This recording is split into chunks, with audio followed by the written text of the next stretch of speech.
ಪ್ರಜಾಪಿತ ಬ್ರಹ್ಮ ಕುಮಾರಿಸ್ ಈಶ್ವರಿಯ ವಿಶ್ವವಿದ್ಯಾಲಯ ಹೊಳಲ್ಕೆರೆಯಲ್ಲಿ ನೂತನ ವರ್ಷದ ಕ್ಯಾಲೆಂಡರ್ ಬಿಡುಗಡೆ ಹಾಗೂ ಹೊಸ ವರ್ಷದಲ್ಲಿ ಹೊಸ ಬದಲಾವಣೆಯನ್ನ ಸ್ವಯಂ ಜೀವನದಲ್ಲಿ ತಂದುಕೊಳ್ಳೋಣ ಎಂಬ ಸುಂದರ ಕಾರ್ಯಕ್ರಮದ ಉದ್ಘಾಟನೆಯನ್ನ ಮಾನ್ಯ ತಹಶೀಲ್ದಾರರಾದ ವಿಜಯ್ ಕುಮಾರ್ ಅಣ್ಣನವರು ಉದ್ಘಾಟನೆ ಮಾಡಿದರು. ಈ ಕಾರ್ಯಕ್ರಮದಲ್ಲಿ ಮುಖ್ಯ ಅತಿಥಿಗಳಾಗಿ ಡಿಸಿ ಮೋಹನ್, ಗ್ರಾಮ ಪಂಚಾಯಿತಿ ಅಧ್ಯಕ್ಷರು ಎಸ್ಜೆ ರಂಗಸ್ವಾಮಿ, ವಕೀಲರ ಸಂಘದ ಅಧ್ಯಕ್ಷರು ನಾಗರತ್ನ ವೇದಮೂರ್ತಿ, ಮಾಜಿ ಪುರಸಭೆ ಉಪಾಧ್ಯಕ್ಷರು ರುದ್ರಪ್ಪ, ಪುರಸಭಾ ಸದಸ್ಯರು ಶರತ್ ಕುಮಾರ್ ಪಾಟೀಲ್, ಶಿವಪುರ ಮಾರುತೇಶ್, ಗುತ್ತಿಗೆದಾರರು ಅಜಯ್ಯ ಶಿವಪುರ, ಡಾಕ್ಟರ್ ವೀರೇಶಯ್ಯ ದೊಗ್ಗನಾಳ್, ಮೋಹನ್ ನಾಗರಾಜ, ಮಾಜಿ ತಾಲೂಕು ಪಂಚಾಯತ್ ಅಧ್ಯಕ್ಷರು ಹಾಗೂ ಅನೇಕ ಈಶ್ವರೀಯ ವಿಶ್ವವಿದ್ಯಾಲಯದ ಸರ್ವ ಪರಿವಾರದ ಈ ಕಾರ್ಯಕ್ರಮದಲ್ಲಿ ನೆರವೇರಿದ್ದರು. ವರದಿ ನಾಗರಾಜ ಹಾದಡಿ, ಹೊಳಲ್ಕೆರೆ.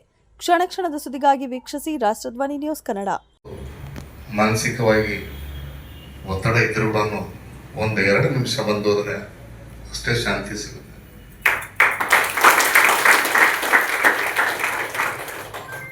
ಇವರು ಧರಿಸಿರುವಂಥ ಡ್ರೆಸ್ಸು ಬಿಳಿ ರಂಗದ್ದು, ಅದು ಏನು ಹೇಳುತ್ತೆ ಅಂತಂದರೆ ಶಾಂತಿ. ಸೊ ಹೀಗಾಗಿ ಇಲ್ಲಿ ಬರಬೇಕು, ಒಂದು 10 ನಿಮಿಷ ಏನಾದರೂ ಇಲ್ಲಿ ಕುಂತ್ಕೋಬೇಕು ಅಂತ ಒಂದು ಬಂದಾಗಿಂದಲೂ ಇತ್ತು. ಆ ಆಸೆ ಇವತ್ತು ನೆರವೇರಿದೆ.